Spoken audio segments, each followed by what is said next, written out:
വചനവീഥിയിലൂടെ father ജെ.ബി. Puthur. വിശുദ്ധ ലൂക്കാ രചിച്ച നമ്മുടെ കർത്താവ് യേശുമിശിഹായുടെ പരിശുദ്ധ സുവിശേഷം. അധ്യായം 8, 43 മുതൽ 48 വരെയുള്ള വാക്യങ്ങൾ. രക്തസ്രാവക്കാരി സുഖം പ്രാപിക്കുന്നു. അവൻ പോകുമ്പോൾ ജനങ്ങൾ ചുറ്റും കൂടി അവനെ തിക്കിയിരുന്നു. അപ്പോൾ 12 വർഷമായി രക്തസ്രാവമുണ്ടായിരുന്നവളും ആർക്കും സുഖപ്പെടുത്താൻ കഴിയാതിരുന്നവളുമായ ഒരു സ്ത്രീ പിന്നിലൂടെ വന്ന് അവന്റെ വസ്ത്രത്തിന്റെ വിളുമ്പിൽ സ്പർശിച്ചു. തൽക്ഷണം അവളുടെ രക്തസ്രാവം നിലച്ചു. യേശു ചോദിച്ചു, ആരാണ് എന്നെ സ്പർശിച്ചത്? ആരും മിണ്ടിയില്ല. അപ്പോൾ പത്രോസ് പറഞ്ഞു, ഗുരു, ജനക്കൂട്ടം ചുറ്റും കൂടി നിന്നെ തിക്കുകയാണല്ലോ. യേശു പറഞ്ഞു, ആരോ എന്നെ സ്പർശിച്ചു. എന്നിൽ നിന്ന് ശക്തി നിർഗമിച്ചിരിക്കുന്നു എന്ന് ഞാൻ അറിയുന്നു. മറയ്ക്കാൻ സാധിക്കില്ലെന്ന് കണ്ടപ്പോൾ അവൾ വിറയലോടെ വന്ന് അവന്റെ കാൽക്കൽ വീണ് താൻ അവനെ എന്തിനു സ്പർശിച്ചു എന്നും എങ്ങനെ പെട്ടെന്ന് സുഖമാക്കപ്പെട്ടു എന്നും എല്ലാ ജനങ്ങളുടെയും മുൻപാകെ പ്രസ്താവിച്ചു. അവൻ അവളോട് പറഞ്ഞു, മകളെ, നിന്റെ വിശ്വാസം നിന്നെ രക്ഷിച്ചിരിക്കുന്നു. സമാധാനത്തോടെ പോവുക. എന്തു ചെയ്യുന്നു എന്നതിനേക്കാൾ എന്തുകൊണ്ട് അവ ചെയ്യുന്നു എന്നുള്ളതാണ് യേശുവിന് കൂടുതൽ പ്രസക്തം. 12 വർഷക്കാലമായി തന്നെ അലട്ടിയിരുന്ന രക്തസ്രാവമെന്ന അസുഖത്താൽ വിഷമിച്ചിരുന്ന ഒരു സ്ത്രീ യേശുവിനെ വഴിയിൽ വെച്ച് കണ്ടുമുട്ടുന്നതാണ് ഇന്നത്തെ സുവിശേഷത്തിന്റെ പ്രമേയം. മറ്റ് സമാന്തര സുവിശേഷകന്മാരെല്ലാവരും തന്നെ ഈ സംഭവം ഒരുപോലെ തന്നെ പരാമർശവിധേയമാക്കുന്നത് നാം കാണുന്നുണ്ട്.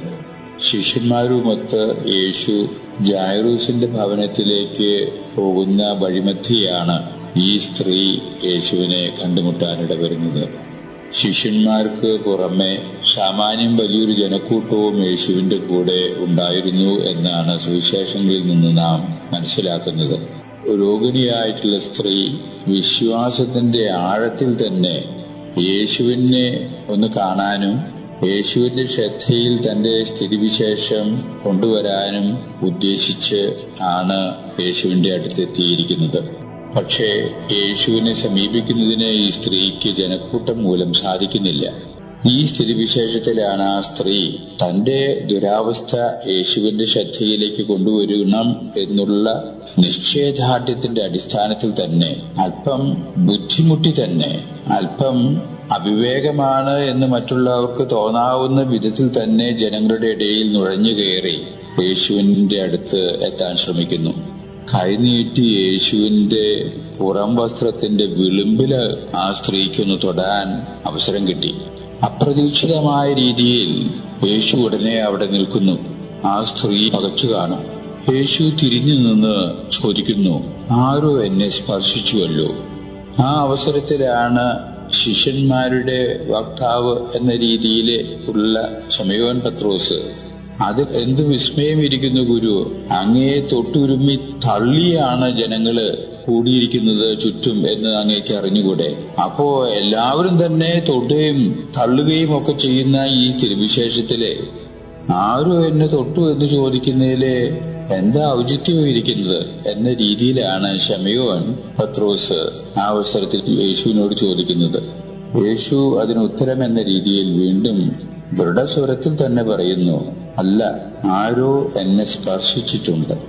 എന്നിൽ നിന്ന് ശക്തി പുറപ്പെട്ട് നിർഗളിച്ചിരിക്കുന്നു. ഈ അവസരത്തിലാണ് ആ സ്ത്രീ ഇനി കാര്യങ്ങൾ വെളിപ്പെടുത്താൻ ഇടവന്നില്ലെങ്കിൽ സംഭവം അത് കൂടുതൽ വഷളാകാൻ ഇടവരുമോ എന്നുള്ള പേടിയോടുകൂടെ തന്നെ ആ സ്ത്രീ ആ അവസരത്തിൽ എല്ലാവരുടെയും അറിവിനായിട്ട് സംഭവിച്ച കാര്യങ്ങൾ വസ്തുനിഷ്ഠമായിട്ട് പറയുന്നു. തന്റെ സ്ഥിതിവിശേഷം വ്യക്തമാക്കുന്നു.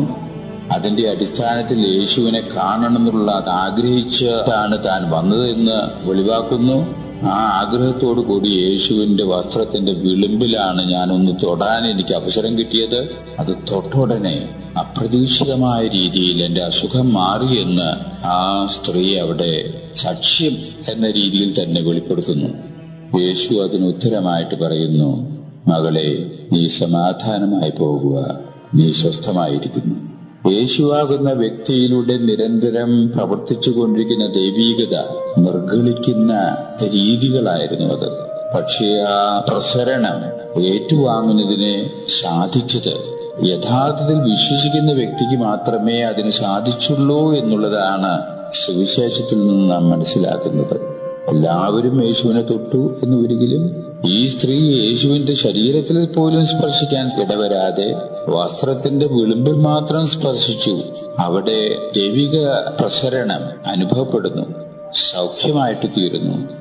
അപ്പൊ നാം എന്തു ചെയ്യുന്നു എന്നതിനേക്കാൾ എന്തുകൊണ്ട് ചെയ്യുന്നു, അതിന്റെ നിയോഗം, മനസ്സിന്റെ ഭാവമാണ് യേശുവിന്റെ ദൈവികത ഏറ്റുവാങ്ങുന്നതിനുള്ള മാർഗമായിട്ട്, ഏറ്റുവാങ്ങുന്നതിനുള്ള അവസരമായിട്ട് തീരുന്നത് എന്ന സത്യമാണ് നാം മനസ്സിലാക്കിയെടുക്കേണ്ടത്.